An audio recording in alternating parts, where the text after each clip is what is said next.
Welcome to episode 2. I really hope you guys are enjoying it. I am. And yeah, I'm just gonna continue from where I left off last time. I'm still wondering who these are. You can't know for sure since all people are different. Sometimes someone's actions can easily be predicted, but if you try to look inside his soul, you'll only see impenetrable darkness. The bus was approaching downtown and my thoughts were interrupted by the bright city lights. Hundreds of billboards, thousands of cars, millions of people. I watched the light show and somehow I got terribly sleepy.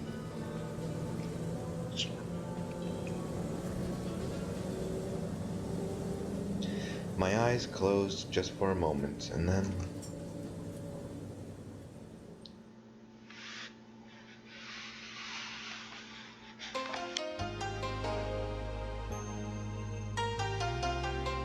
What the hell? Oh, this is everything I just played. Oh, it's weird. It's so different from what we just saw. That's cool though.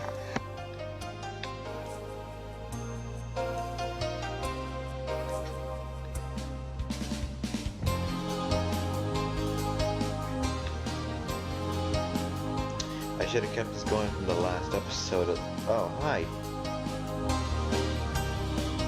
Are we in school? Like, are we a student?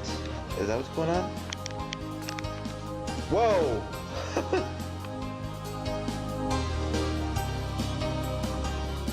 Okay.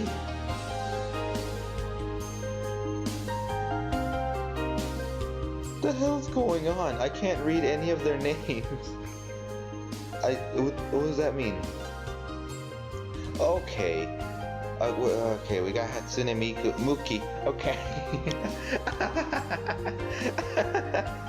How many people? Oh my god.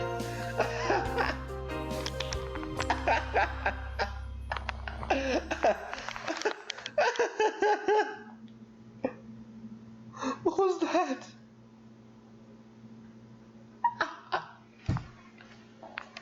What the hell was that? Okay. Alright, we keep going, I guess. Bright daylight struck my eyes. There we go.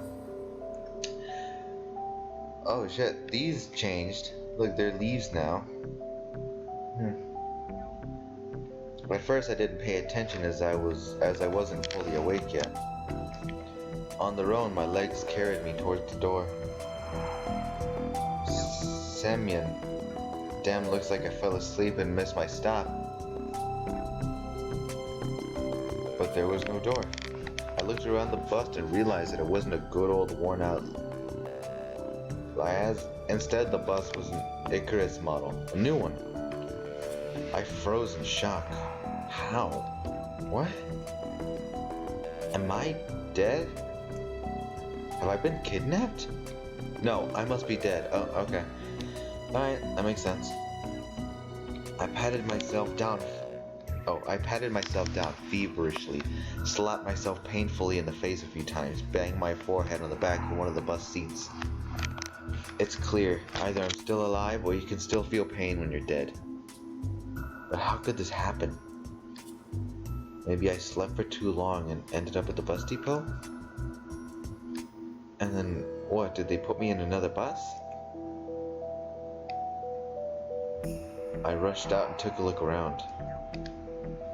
Greenery wherever I looked, tall grass on the roadside, trees, flowers, summer! But how? It was winter just a moment ago.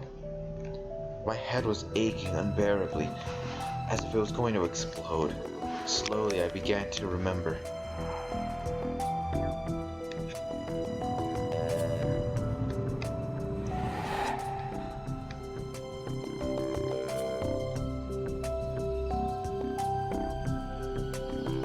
A long road running off into the distance.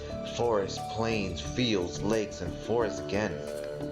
I think I was sleeping, but then how can I remember all of it? And then a gap. Some girl leaning over me. She softly whispered something into my ear. Then a gap again.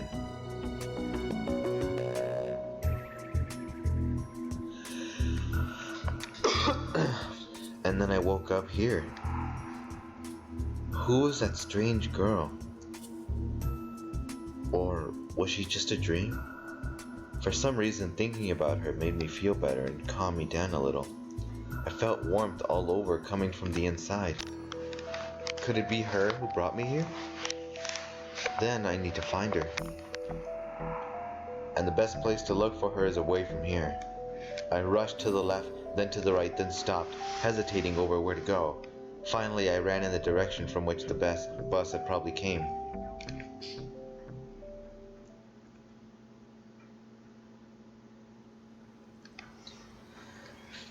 Physical exercise does refresh one's mind.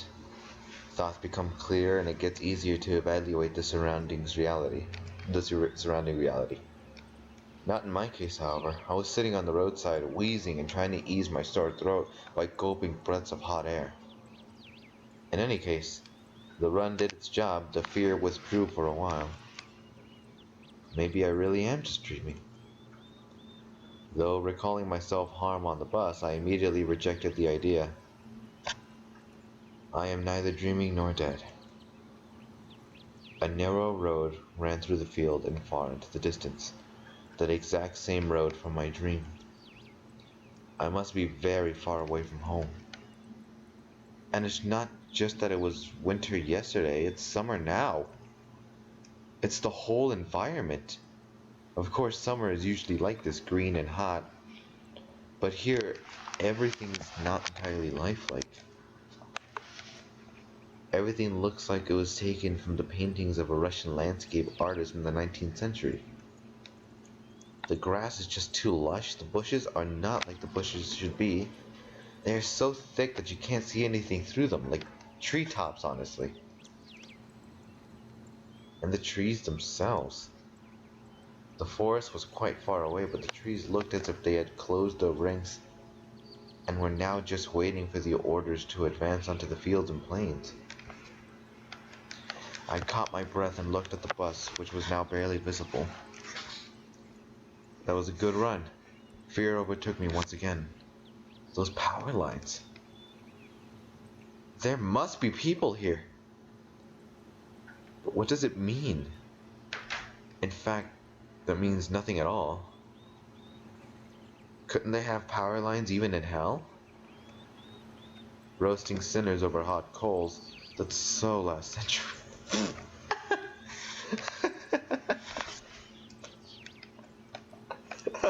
Okay. I must have reached the point of no return, after which you should either lose your mind completely or finally try to understand what is going on. And while I still have a choice, I should pick the second option.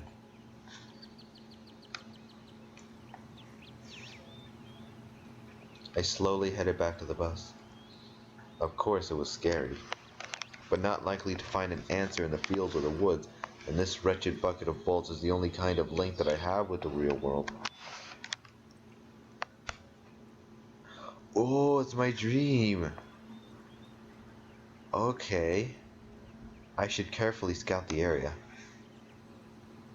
Who's that? Is this a Russian game? I can't read any of what's going on. You know, anything that's in Russian. A brick wall and its gates crowned with the Sovyanok sign, statues of pioneers standing on either side, and a road sign nearby, showing the bus route number 410. The trip's taking a bit too long today. I smirked. A person may start acting inappropriately in extreme situations. Something like that is probably happening to me now. This place didn't look abandoned at all. No rust on the gates, no damage to the walls. Sovyanok. What could have a name like that? Judging by the pioneer statues, it could be a kid's summer camp. Moreover, it appears to be open. Of course, the simplest explanation, logically speaking, explains nothing at all. The strange girl, the altered bus, summer, the pioneer camp. Thousands of theories went through my mind instantly, from alien abduction to lethargic sleep, from a hallucination to a time and space shift. No one was worse than any other. No, none was worse than any other, but there was really no way to pick a single one. Then it occurred to me, I can try to make a phone call. I took out my cell phone and dialed the first number from my contact list. But instead of signal strength bars, the screen was showing a thick cross. Alright, there may be no signal in such a remote place. Though I cannot be the only one who came here. Buses don't drive by themselves. I examined the bus from all sides to make sure that it wasn't a hallucination. Bits of dirt on the bottom, some rust here and there, faded paint and worn out tires. No, this is definitely a very ordinary Icarus. Yeah, exactly the kind of bus which takes you to places beyond your understanding if you carelessly fall asleep. I gave a nervous chuckle. It came out by itself sporadically. Because this wasn't the right place or time to laugh. But where on earth's the driver? I cautiously sat down on the curb beside the bus and started to wait. My patience didn't last long. My anxiety seemed to have reached its peak, and I started to go slightly mad. In such a situation, anyone would have probably felt something similar. Aliens and parallel universes were gone from my imagination, leaving only void and darkness. Is this how everything will end? How my life will end? But I wanted to do so much. There were so many things I had no time for yet. I was overwhelmed by the idea that this was definitely the end. But why? It's not fair. Surely I'm no worse than anyone else. God, why?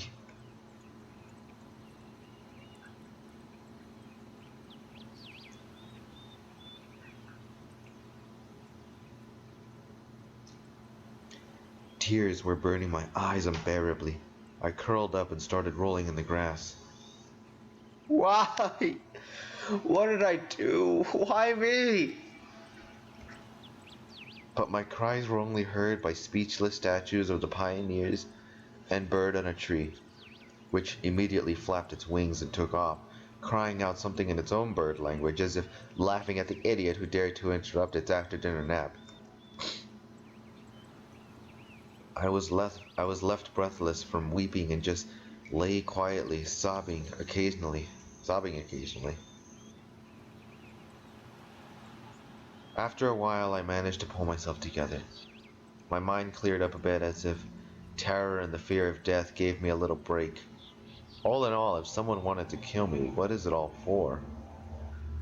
It doesn't look like an experiment either. If this is just some crazy coincidence, then there's probably no threat. Anyway, for now it seems there's no danger. The panic was soon gone. Of course, the blood was still pounding in my temples, and my hands were still shaking it, but at least I could think clearly now.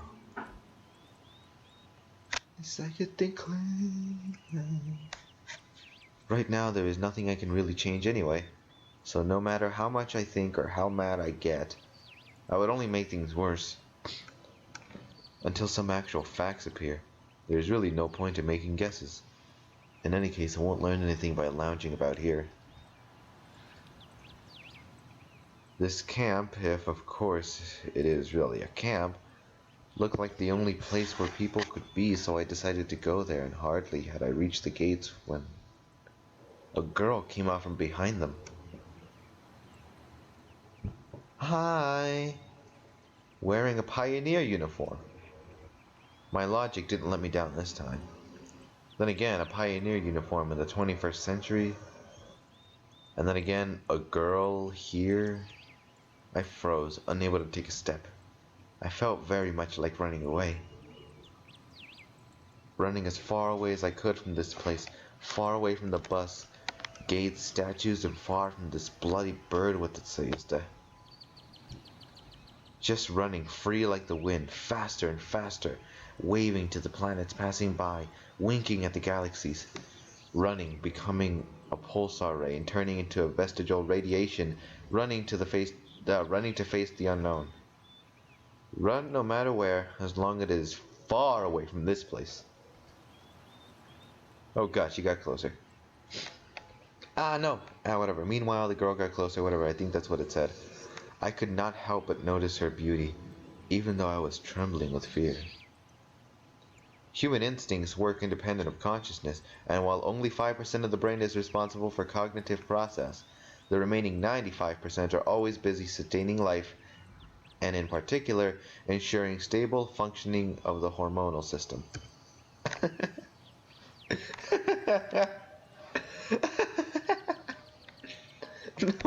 No one thinks like this. Oh my god, that's funny. This is a trip. Run no matter where, as long as it is far away from the... Wait, did I go back somewhere?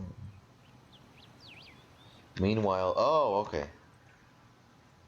Okay, I accidentally skipped back. I desperately wanted to get less complicated and stop thinking in formal quotes from an encyclopedia. Though my thoughts appeared one by one, being stupid, out of place, as if taken from an internal monologue of the hero of some junky soft-cover crime fiction book. A pretty Slavic-faced, long braids that looked like 2 armfuls of fresh hay, and blue eyes you could drown in. Hi, you must have just arrived. Reply? Yeah. Alright then, welcome. Alright, let me try and use my best girl voice. She smiled broadly.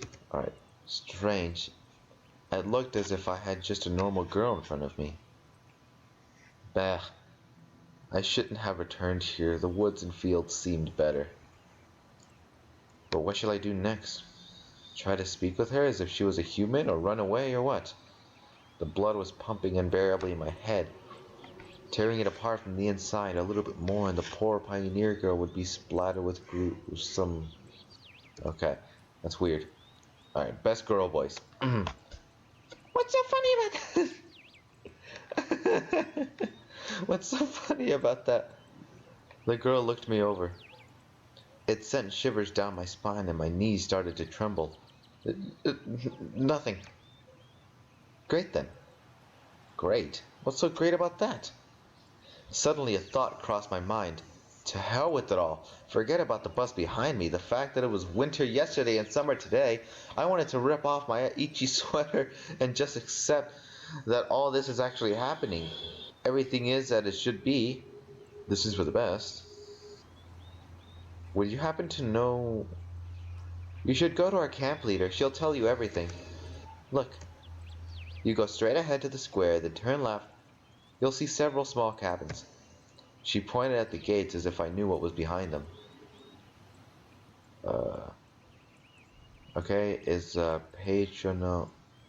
Well, you can ask something where Olga the cabin is. A derivative of a person's father's name. In this case, Dmitri, or Dmitri, whatever, put by Russians after the person's first name as a sign of respect or formal address. Okay. Got it? Of course I didn't. Well, I've got to go now. The girl waved her hand at me and disappeared through the gates. It seemed as if to her I was something ordinary. And all this show with the bus and the travels, while awake or asleep, were troubling only to me, while everything here is just the way it is supposed to be. Camp leader, pioneer uniform? What are they doing? A historical reenactment here? I hope I won't find Lenin standing atop an armored car in this square. But even that would not surprise me right now. After standing alone for a while, I headed into the camp.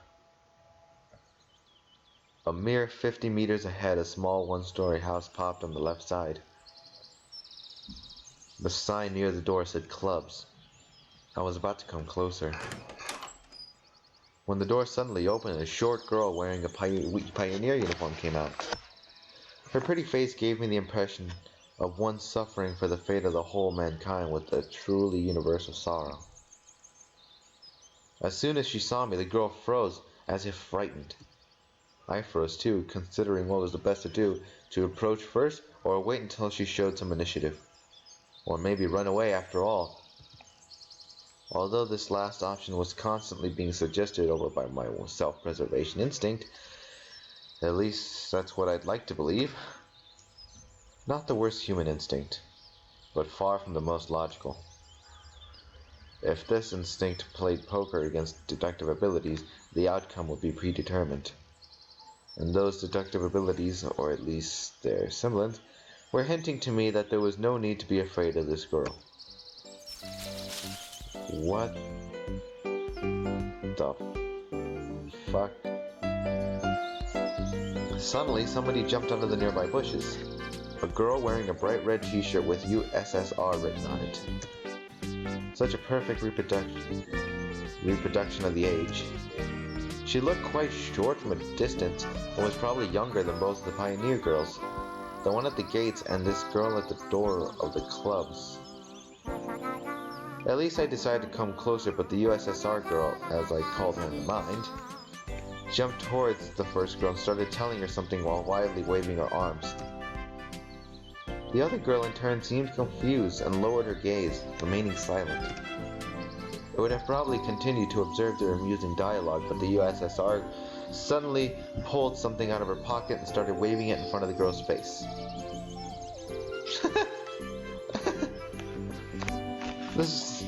This something turned out to be a grasshopper.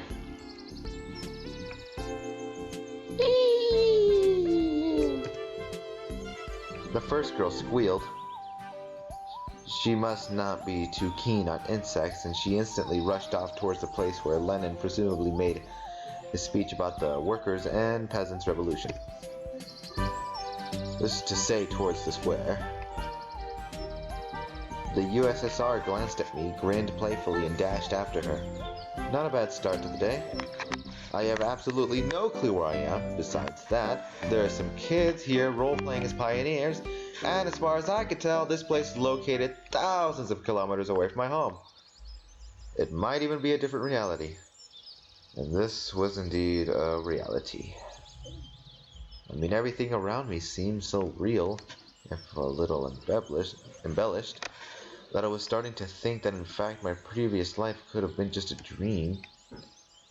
What am I supposed to do now?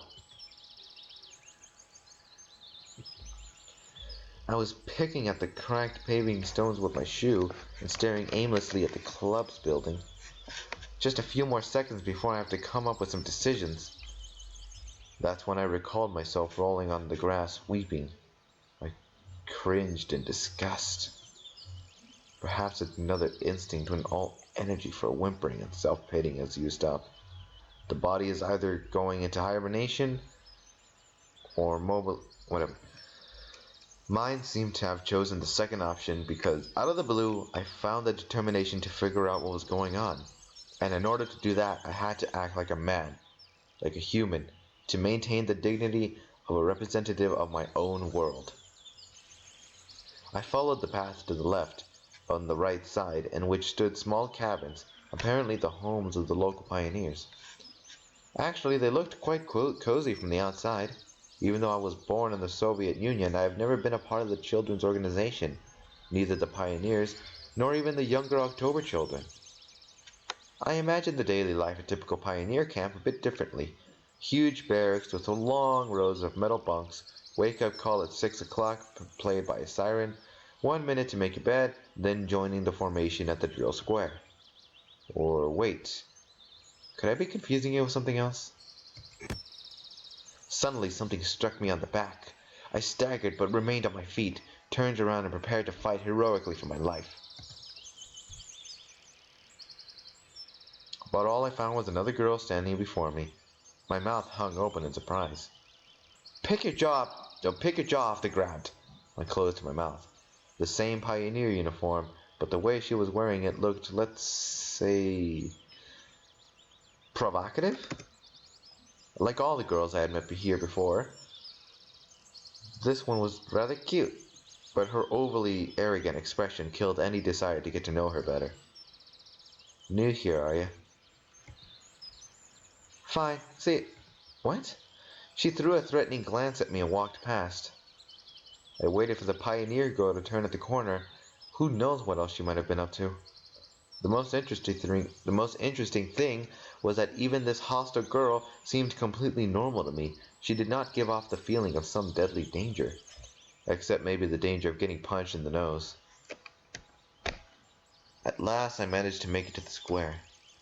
There were no Lenin on armored car, although one could easily expect something like that after all this had happened. Instead, however, a monument to certain What?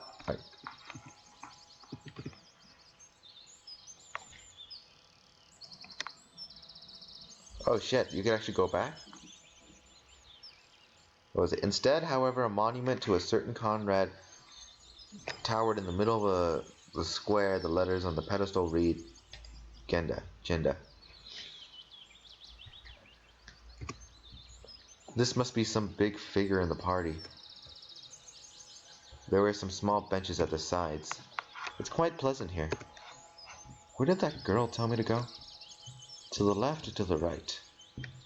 To the left, to the right, to the left, to the right. And why am I going there anyways? Right, I've decided to pretend to be normal. So, to the right. Though a small grove, I came out at a pier. I must have taken a wrong turn. Hey, wrong way! I turned towards the voice. Oh, hi! That first girl stood before me. Now what did I tell you? Take left at the square, wasn't it? She had changed from her pioneer uniform into a bikini. Oh, I still haven't introduced myself. My name is Slavia. I'm gonna say Slavia. I'm gonna say Slavia. I forgot it's Russian. Actually, my full name is Slaviana, but everyone calls me Slavia. So you can too? Yeah. I still felt a bit confused, so I could not come up with a more meaningful answer. And what's your name? It felt like she could see right through me. Yeah, Semyon. Nice to meet you, Semyon. Alright, I'm almost done here. Could you wait here a minute? I'm going to change and we'll go to the Olga Dmitrievna together. Agreed? Agreed. After this exchange, she ran off. I sat on the pier and let my feet hang into the water. I was wearing heavy winter boots, but in such weather there was nothing wrong with getting my feet wet. Furthermore, it let me cool myself a little. Looking at the river, I was brainstorming and processing everything that was happening. If this is some kind of conspiracy, it's a weird one, even too friendly at times. No, it really looks like a random event. Some entirely incomprehensible random event. Shall we go? Slavia was standing beside me, dressed in the pioneer uniform again. Let's go. I've been here for a very short time, but all the people I've met, she looks the least suspicious. However, this fact is already suspicious itself. We walked to the square. The USSR girl and the girl who hit me on the back were there chasing each other. Some kind of game they're playing. Uliana, enough running. I'll tell you everything to Olga Dmitrievna. God, I can't keep saying that. Aye, aye, Captain. I decided not to question Slavia for a while about what's going on with the local residents.